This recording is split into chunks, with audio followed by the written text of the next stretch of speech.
Hello and welcome to episode 4 of Casting Reflections on Black Mirror with your host. I'm Dan P. And you've got Dan S here as well. We're getting through these episodes, although they're still, at the time of recording this one, I've still not published the first one, so I don't know how well they're doing. So, Well, maybe we should record them all before we release them, just in case. yeah, let's get straight to this. So, again, spoiler warning for Black Mirror Season 2, Episode 1, and it's called Be Right Back. So, first off, starring Hayley Atwell as Martha and Donald Gleason as Ash. Now, I looked this up, I think this was the same year. So it aired on Channel 4 on 11th of February 2013. So I think this was the same year that she appeared for the first time as Agent Carter. Okay. In Captain America, the first film, because she was in Yes. the first film, Yeah. wasn't she? Yeah. So this was just before she did that. So we're still now talking 10 years ago. So I'm still amazed at how old this series. That's quite funny because I feel like this has probably aged better than Captain America has. It's weird to think those two things were at the same time, because I think we said it last week in last week's episode. It was like this could have been released yesterday and it would have been all right, whereas Captain America probably wouldn't have been. Probably would be struggling with it today. Yeah, I think this episode as well, definitely. So this episode was written by Charlie Brooker. This was a few months after the death of a person he knew, and Brooker was starting to remove contacts he didn't need from his phone anymore. And when he got to this person who died, he considered it weirdly disrespectful to delete their name, which we'll come back to. And the idea became an inspiration for this episode, Be Right Back, along with another idea that Booker had when using Twitter along the lines of what if these people were dead and it was software emulating their thoughts. So those two things combined are what ultimately formed the genesis of this. So again, isn't it amazing kind of what will spark an idea for a great episode of TV? I wonder. I was just thinking if I ever have any random thoughts which could generate a massive, popular TV program. I don't think I can yet. I'm not sure if we're ready to delve into your mind just yet. Yeah, probably best left unexplored. Imagine if we had the tech from the last episode, then you wouldn't need to think about Yeah, it. very true. Right. So, as you said earlier, spoilers start now, but we never go fully into it. So, again, please do watch the episode because, well, I was kind of spoiling it, but I think this is a great one. And what was a relief on this? It starts off with a couple actually being happy. If you think about it, so the Prime Minister one, it was all stress and the relationship issues. The second one was in that kind of prison environment type setting, and the last one was about the couple. We see a married couple in love and being happy together, right? But early on, and I'll come back to this later, you can see that the husband is addicted to his phone, isn't it? They're in the van and he's ignoring her. She's constantly saying stupid stuff to try and get his attention. So the premise is they're moving into a new house in the countryside, which I think is old family house of his. And it's empty. And it, like I said, they're in a totally isolated surrounding. It shows again scenes setting them up that he's on his phone and they're sort of moving things in and he's talking about memories. And it comes to time that he has to return the hire van.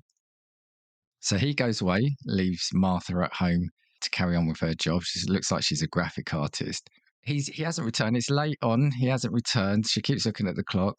She tries to call him, but the phone goes to voicemail. And then, to cut a long story short, police turn up at the door. She turns away crying, and it's obviously clear he's died in an accident when returning the van. Now, the reason I mentioned the thing about the phone a couple of times, it's not explicitly said, but in my head, I've got it that he died because he was on his phone. Do you know what? Just as you were talking that, it didn't trigger when I was watching the episode, that point, but that could have been quite and I guess I didn't want to put any blame on him because he's meant to be a good guy, isn't he? But that would be quite a strong message, wouldn't it, for viewers? And I'm sure a lot of people do things like that and, text and go on social media while they're driving, thinking it's harmless. But obviously, it could have a catastrophic impact. So, yeah, so you're right. It doesn't explicitly say, but it could be that. And especially as it's a tech device that he seems glued to, it feels like that would have fit in with the Black Mirror philosophy. But anyway, it's never said what's happened because it's all off screen. So the next scene is at his funeral. And a friend starts telling Martha about an online service which she used that can help her get over the grieving. And she gets angry, screams, and walks away. And again, feels quite rude of the friend at the funeral. Literally, just buried her husband to start talking about potentially something that she could have. I don't know. Maybe it's just like, let her have a couple of days, right? Yeah, you're right. Maybe funeral was a bit too soon. It shows her obviously alone in the house, starting to do it up. And sometime later, she's on her laptop looking at her emails. And at the top, there's an email from her husband. Oh, no, sorry. She sees an email from her friend that says, I've signed you up to it. And then at the top, an email comes in and it's from her husband saying, yes, it's me. So she calls her friend up angrily, and her friend tells her that it's an application that goes through a person's social media, takes all this information, and messages like it was them. Now, two things here. Again, pretty off of the friend to just sign her up to that, right? Yeah, it definitely is. It's very intrusive, and we don't ever really get the impression how close this friend actually is.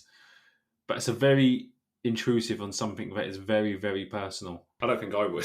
I don't think I'd sign any of my friends up for anything like that.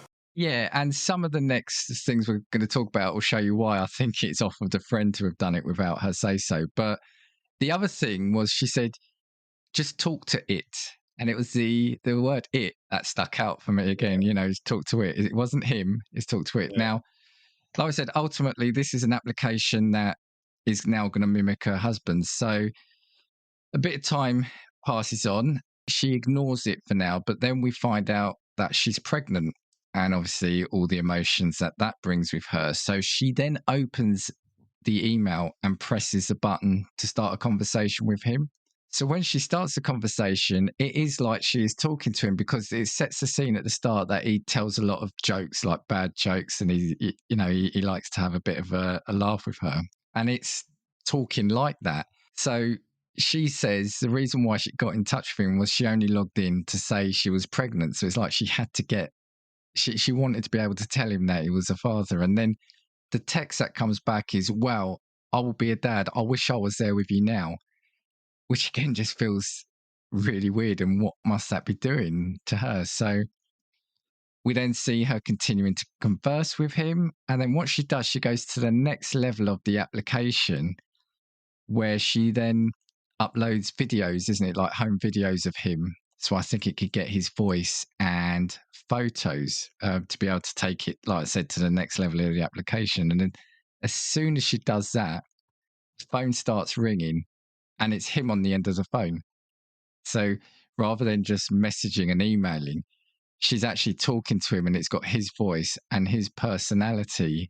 That now feels to me like that's almost point beyond, don't you think? Yeah, and do you think as well that these, and obviously we'll go on to the next level in a minute, but do you think all these levels were available at the start, or do you get the impression it developed along with time?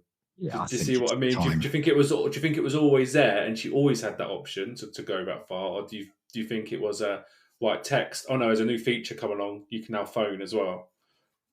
I think it was like that. I think it was absolutely text. So I mean, we'll come on to it in our discussion, no doubt, but it is just a computer application, isn't it? Yeah. And so they probably a startup, they do the basic and then you pay to increase it. So she is now able to have proper phone calls with him, for want of a better term, because it's not actually him. The program carries on and it ultimately looks like her life is carried on. It's like she's basically, to me, I got the impression it's almost like she's having a long distance relationship with him. Yeah, she became dependent on those phone calls, didn't she? And you could kind of tell. I think there was an important bit again, probably a throwaway thing at the time, but it was probably quite important. Whereby when she was on the hills speaking to him, and then her mum called, and she goes, "Oh no, I'll just call my mum back later." And it's equivalent. No, she would. If she'd taken that call and hung up on him, it's not like she'd be hanging up on a person. She's hanging up. Yeah. She's pausing a game or pausing a video or pausing Yeah. something while she Yeah. talks Yeah. to her mum. Yeah. So you can see at that point she's obviously sucked in because she doesn't want to do that. She doesn't want to pause the conversation with him because she at that point sees it as another person. And like I said, actually, it's spot on. I mean, she's ignoring a phone call from her mother, you Yeah. know. Yeah, exactly. So, yeah, so I had in my head, it's almost like he's away for work and she's just carrying on like, he's going to be back at some point. Now, the next bit is the scene where you're talking about actually was a key bit that crops up later. So there's a bit where shows him the view. So she's gone to wherever they are. There's some like cliffs and beautiful scenery, and she talks to him and says, how he never used to like views, and he said something about he tweeted a joke about the Grand Canyon being like a big gap or something. Yeah. And she then says that he called this area a lover's leap where couples would jump to their doom. And he says, actually, everyone who ever leaped did so alone. And she kind of looked funny. She goes, did you look that up? And he says, sort of, sorry, I won't do it again. And she called that a bit weird. So ultimately, he was like Wikipedia then. Yeah. And, Yeah, and that was a bit up. when the cracks started to show, wasn't it? Where you could kind of see her take a step back, go, oh, hang on, this isn't real. Yeah, that jolted her back into reality, didn't it? Yeah. So there's another key scene where she drops her phone and it stresses her out, but that's because obviously she's going to miss a phone call from him. So anyway, it carries on. And he then tells her about a new experimental feature. And again, I found the fact that he was telling her ultimately really weird because it was like an in-application advert, wasn't it? It was an in-app advert. It feels that should have been warning sign number 2, I think, for her as well. Yeah. The fact that it was him saying, "Why don't you it's upgrade me?" almost like playing a game, wasn't it? And an upgrade alert comes up and goes, you could go to this level if you pay X amount. Yeah. So I don't think we hear anything about it, but the next scene then is she receives a huge delivery box and they take it upstairs and she opens it up and it's a synthetic body. It is like it's almost like a curled up mannequin, isn't it? Yeah. I think at that point, again, if I was going through that process and opening up my body, I'll be thinking at that point, I go, I think I've gone too far. I think I should go backwards. Yeah. It was so bizarre. So he then tells her what to do. So she's got to put it in a bath and put all these powders, these electrolytes, etc., in it, and just leave it there. So she's then downstairs and she hears a noise. Right. She goes out into the hallway and there in front of her is her husband, or her deceased husband. So this mannequin, this synthetic body, has now adapted to look like him, talk like him, be the same height, and ultimately is a walking, talking replica of the husband. And they make some jokes because he's naked, and so that sort of shows that their humour's back. Now they then proceed to have sex because, of course, she says, "Oh, you used to have a mole, or he used to have a mole here, I think."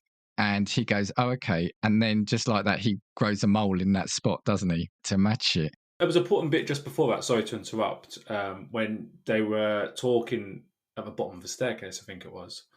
And she kind of implied, she goes, well, she kind of implied that he looked healthy and he looked well. And then he said something along the lines of, I think it was a scene, and he said something along the lines of, he goes, well, we only show our good sides on social media. So, and that's what he's modelled himself on the social media side. And I thought that was quite an important bit because, it's quite a big thing about Instagram and your image you'll portray on Instagram is not actually real life. And, when you're going through moments where it feels quite bad and you look at everyone's fantastic photos, it's not really them you're looking at.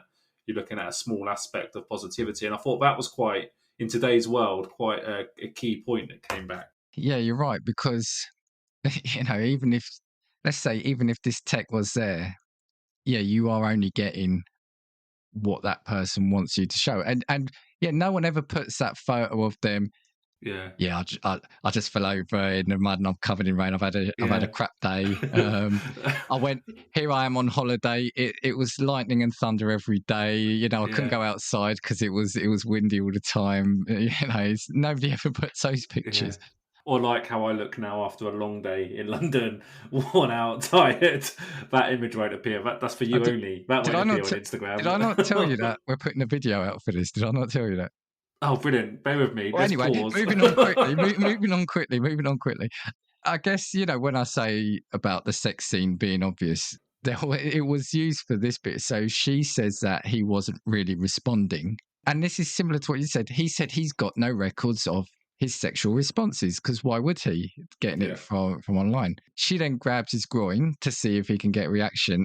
And it was a funny line because he says, "Oh, that I can turn that on and off as needed," which I found funny. And then demonstrates, you don't see anything, but he demonstrates it.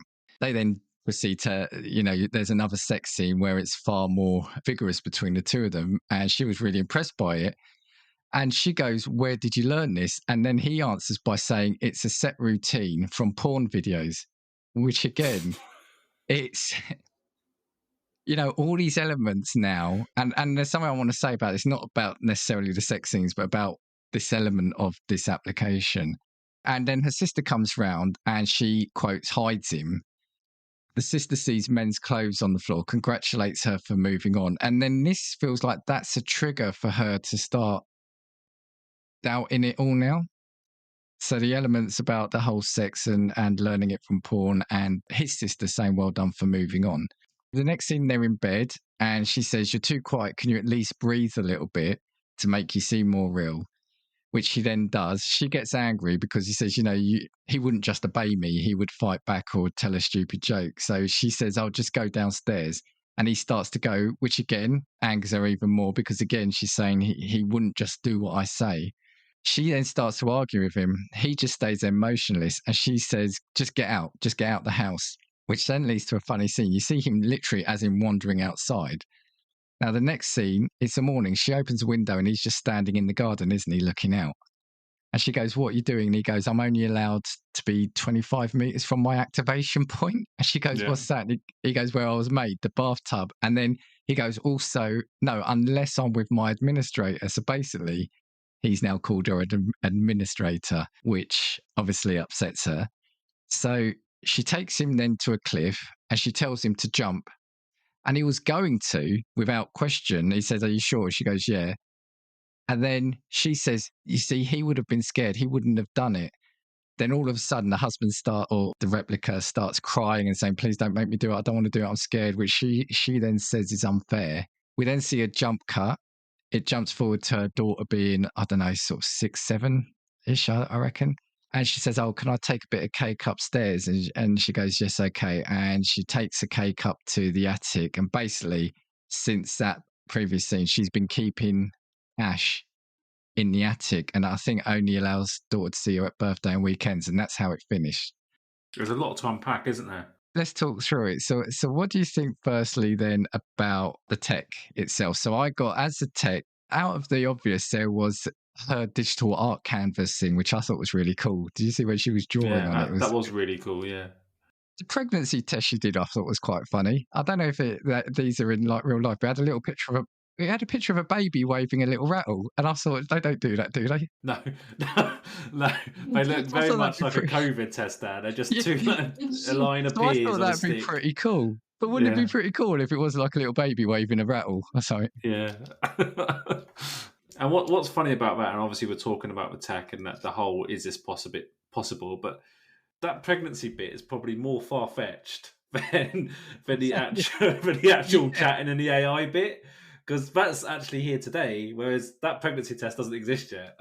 Yeah. Oh, I tell you what, actually, before we go on to actually talk about it, there's a couple of other things. So there was the chat app and the synthetic body. I had a couple more notes. So prior to writing this show, he had read about a 1960s, this is Charlie Brooker, about 1960s artificial intelligence program called ELIZA, and how the creator's secretary was engaged in a very personal conversation within minutes of first testing it. He notes that the episode mirrors stages of internet dating, so progressing from text conversations to phone calls to real life interactions, and believes the biggest leap to be the synthetic flesh version of Ash, while the rest is not that far-fetched. Now, is this little bit here? An unused idea for the episode was to emphasize the financial nature of the technology. Brooker says in an interview that there was a point where she runs out of credit and has to top it up, and they believe they shot that but never added it, which I thought would have been quite an interesting scene to see in there as well. Explain that bit. Sorry, what? Because she'd purchased this service, or so to keep it running, you have to like pay £10 a month or whatever. Oh, like she'd run out of credit. That's quite interesting, actually, isn't it? Because the whole subscription method that companies use today on things like mobile apps kind of captures that quite well, doesn't it? Yeah. Yeah, because I think in the episode, you know that would be there, but it didn't. It chose to focus more on the emotion side of it rather than that. So anyway, sorry. So back to it. Let's talk about. Let's unpack it. Yeah. Can I just add a couple of other points which I kind of noticed on my bullet pointed list, and you've covered most of them and added some new ones that I didn't notice. When it was at phone call stage, there was a dependence on talking to him to the point where she panicked when she wasn't able to. So there was two situations where there was a blackout or a gap in conversations with him. One was when her phone smashed. She dropped her phone and she almost like rushed home as quick as possible to get it charged up to get him on the phone again. I thought that was quite interesting. There was the one where she had to turn the phone off or end the phone call with him to then plug to get it installed into the body or so he could come to life. That kind of suggests that she was pretty much talking to him 24/7, and obviously she lives in a lonely house, and she panicked when that service wasn't there. So I thought the dependency on him was quite strong, but that dependency seemed to take a step backwards when she started noticing weird things when he was a body. So there was a few instances, like you said, there was the sexual intercourse bit where she felt a bit weird. There was the not arguing back and not getting his emotions right. And there was another bit as well where I think during one of those arguments or one-sided arguments, he went and picked up a photo on Yes, the yeah, fireplace, and she didn't yeah, like that. And I think at that point she was like, "That's not my husband. I don't want you yeah, touching my husband's stuff." yeah. So it's quite interesting how the further the tech got, the more she didn't like it. Like Yeah, it went yeah. past a point, didn't it? It kind of did a bit of a bell curve and came back down the other side. So I thought that was quite interesting. And I think that's all I had, actually. Because I was going to ask you, right? Would would you use this technology? Let's put ourselves in her position. Would you? Um, I would like to say no. Yeah, I'm pretty sure I would say no. And if I witness, like, one of my close friends do it to kind of make up for losing a loved one, I think I'd find it almost like I'd advise them not to do it as well. Like I think it's a bit dangerous to become dependent on something which is not really there. I was watching it and I was thinking, there's something about the emails and the messaging which feels like it could initially be comforting. Yeah, Seeing a message, responding to it, and knowing that at any point you could potentially stop. Because I think what it was with her is it was so sudden. He just went away to return a van. There was no illness. And it was the thing about she wanted to let him know about the pregnancy. And you could feel that. But I think once it got to the phone call, that feels a bit weird. And definitely, there's no way I would go to that synthetic body stage for a number of reasons. yeah, yeah. It's weird, but also as well, I was thinking about this, and sorry, the other point. So I just take it back. You just mentioned the pregnancy, reminded me of my other point that I wrote down. Is all this happened in a really quick amount of time. It all happened in the first few months of a pregnancy. Yeah, yeah. So the pregnancy allows us to keep a timeline, and Yes, yeah. you're talking about a couple of months that all this stuff is happening. So I don't think she ever really started showing, does she? No. No, You so it's just see the somewhere sign. Yeah, yeah. exactly. So all those events happen within must be about 10 weeks, in the middle of a pregnancy somewhere. Anyway, but the other thing I was thinking of, would it be different if you hadn't lost your partner? Now, just say we're talking about partners, boyfriends, girlfriends, loved ones. Would it be possible if you just actually if you've just been dumped and you've got your heart broken, and then you decide to fill that gap by doing this? Does it become different if a person hasn't died, that you're just trying to fill the void of a broken relationship? I couldn't work out if it was the same in my head. Both are obviously that you can't move on. So it's got the roots in the same thing, that you are stuck in a specific thing of grief for different reasons. But it almost feels to me that the one where if you've just been dumped, that's a lot worse because that person is still alive Yeah. and you are replicating them. You're cloning, aren't you? You're cloning Yeah. them and like almost I want to programming say, them to like you. yeah, I want to almost say it's not cheating. Cheating's not the right word, but The other thing it could happen is if it's AI, this like new person could start watching like the real person's Facebook tweets, realise that she doesn't like you, and then your drone would start not liking you as well. That's actually that. Oh, that would be devastating, wouldn't it? Yeah. But it is a violation, isn't it? Imagine that you bump into an ex-girlfriend of 5, 6 years ago. Then you see next to her, there's an image, a copy of you, or you see she gets a phone call. You say, "Who's that?" You. Yeah. Would you not feel honoured at all? It's a violation, isn't it? It's really weird. I mean, and I was actually thinking about that, even with the dead person, right?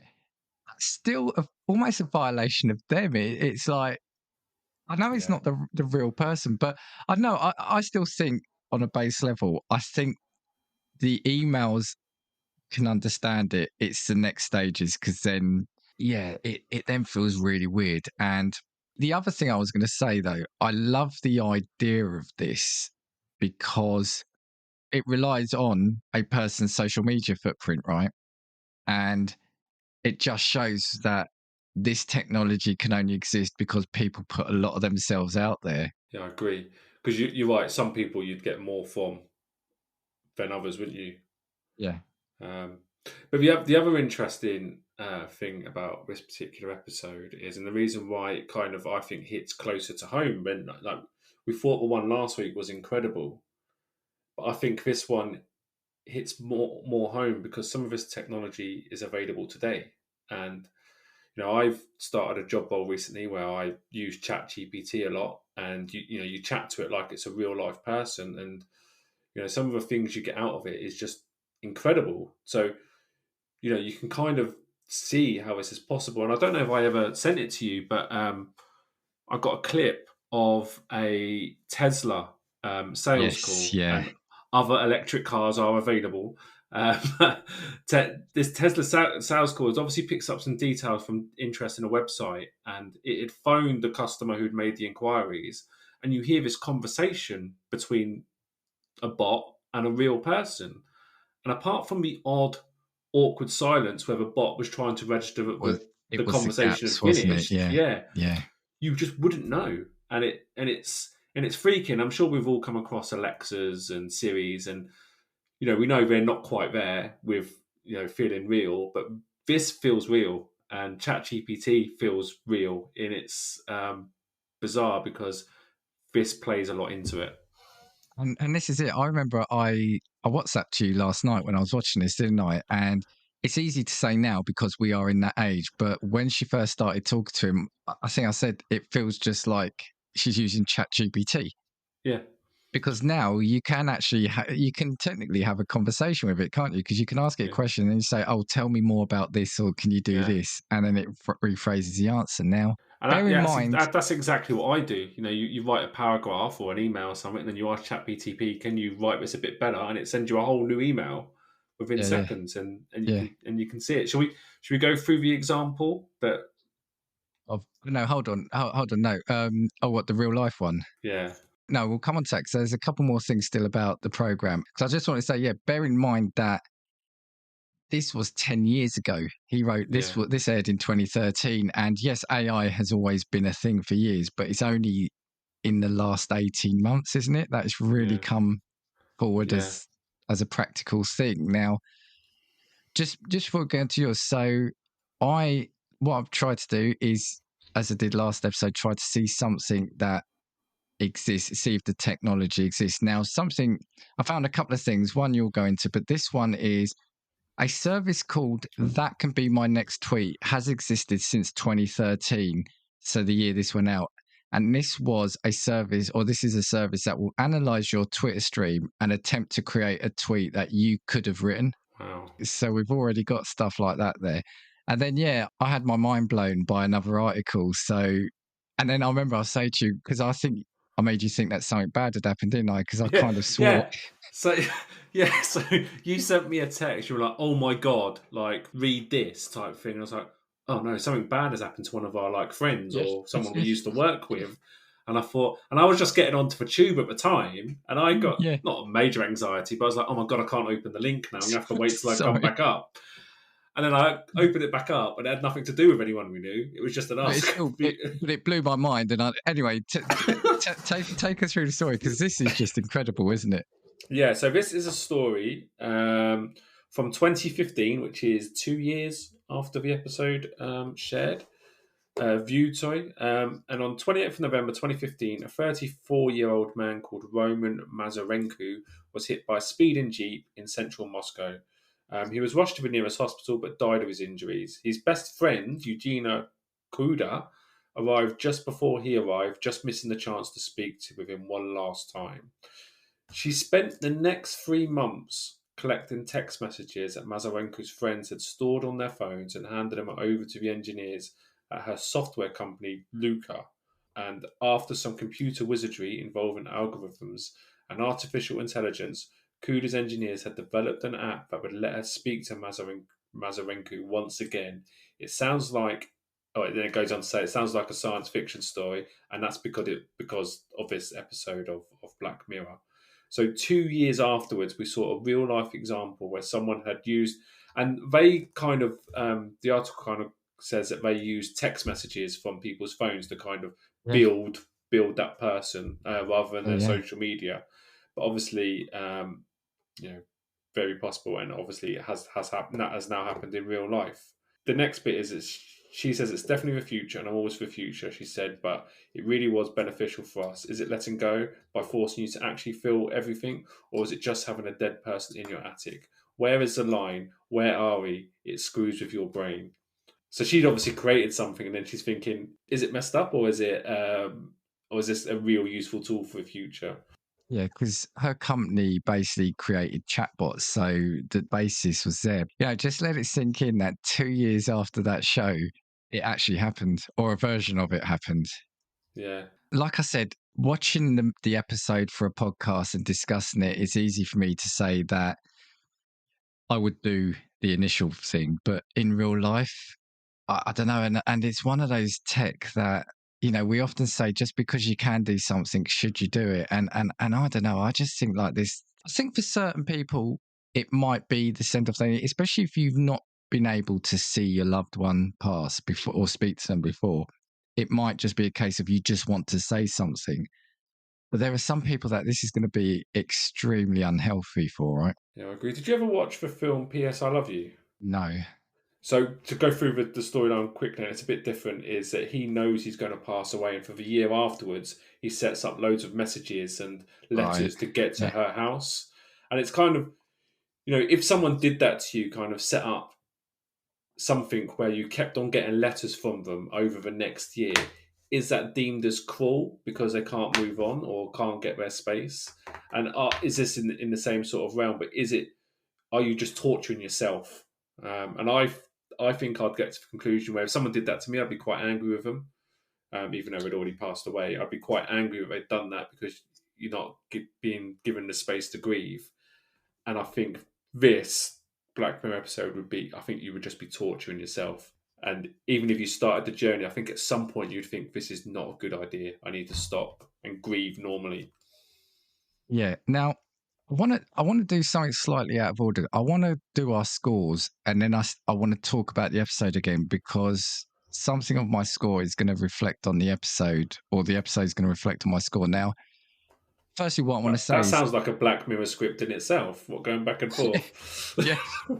Firstly, I want to say this now feels like, although this was 2 years later and it's the start of a new series, it now feels like for me it's in the Black Mirror groove. This is how the last couple of episodes are how I have Black Mirror. It feels like that perfect formula. Now, I think you gave the last episode. And sorry, I love the title of it. It's called "Be Right Back," which we used to say in texts and Yeah, messaging BRB. things. Yeah. Be right back. I thought that was just a brilliant name. Sorry, digression there. Did he say that? Did he say that when he got in the van? He might have done. He might have done. I'm not sure. It would be like Charlie Brooker to have done that. Yeah. You gave the previous episode, Entire History Review, a 9. I gave it an 8. So what would you score this episode? Oh, it's just tough. I don't really want to give anything a 10 out of 10. But I do want to reflect on the fact that I think this one, because hits home with technology that is available today, I feel like I want to give it higher. So can I give a 9.5? Yeah, we can do points. You can even do 0.1. I'll let us do, Yeah, because some episodes there's going to be a fine margin between some. Yeah, I'm going to give this one a 9.5. And I enjoyed this episode just as much as the last one, but just to recognise the fact that this technology is there, I think it kind of freaks you out a little bit more. Yeah.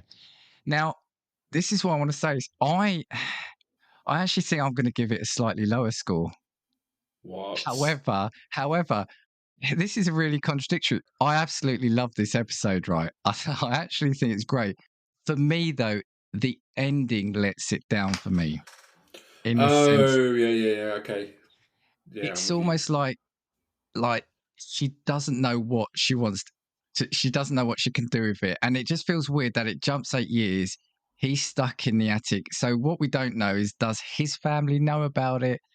It feels odd that the girl's visiting him up in the attic, so would she be saying this? And we don't have to tie endings up in a box with a pretty little bow, although that's pretty much how he was delivered to her. But it's like, I don't know. I just feel, for me, the ending kind of lets it down. If it had finished the bit of the scene where he then starts crying and it cut to black there, I think then I probably would have given it an 8.5 or a 9. Yeah. I just Yeah, think the ending let it down. I think that is particularly cruel on her daughter, isn't it? Because her Yeah. daughter doesn't need to form that relationship, doesn't need to form that bond, doesn't need to grieve. She Yeah. might feel the absence of a father figure later on in life. But, she, Martha, is also condemning herself to be by herself as Yeah. well. Because I'm not sure any new potential partner would understand Yeah. that Oh, there's a clone of her ex, or of her ex-husband, not ex-husband, that's the wrong word, of her husband who's passed away yeah. up in the attic. But what if the family finds out? What if his family finds out? Now, I would counter that by saying, oh, yeah, something just hit me then. Another thing where obviously it turned her off it, as it were, was, remember, he gets a bit of glass stuck in his hand, but there's no reaction. He just pulls it out and Yeah, there's no blood or anything. What we don't know, though, is how many other of these synthetic replicas are out there. So it might be that it's fully accepted, because this is obviously then 8 years later. yeah. What they could have done to really put you in a spin is later on, and you find out that she's one of them as well, and she just never realised. Yeah, that he created her. He She created died. He her created long, yeah, her, yeah. And she and just then doesn't. she She did. creates him. So they're both. Yeah, they're both. Yeah, actually, oh my word, Charlie, redo this episode, please. He's Mr. That's Trick there. brilliant. That's brilliant. Yeah, she died. He recreates her. Then he dies. She recreates. Yeah, brilliant. Actually, so maybe a 7's a bit harsh. If I'm now allowing points, maybe I might say a 7.9, because I really, really like this. I just thought the previous episode has a decent ending, has a poignant ending, and it finishes with him deciding he doesn't want the tech. It just feels like this. Yeah, I just didn't like the ending. That was all. Okay. But still, perfect episode in terms of up till that. So yeah, well, I'll say you allowed your opinion. I think you're wrong, but I think you allowed it. 7.9. But overall, like I said, what do you think about? Do you feel that this is the kind of episode you like? Because again, we talk about tech, but there really isn't that much tech displayed in it, is there? It's about emotion, isn't it? But emotion, seeing like human loss and how that impacts people. But yeah, it's like you said, it's just one common tech which evolves, and it's all based around that. But it's weird, isn't it? Because we said it before, even though it's only got that one element of tech, which is talk, where you could probably talk about the morals and the ethics of it for hours. Yeah, but we were more impressed with the pregnancy test. So yeah, does it not edge it up above an 8 for a pregnancy test, or no. Anyway, anything else on this before we end here?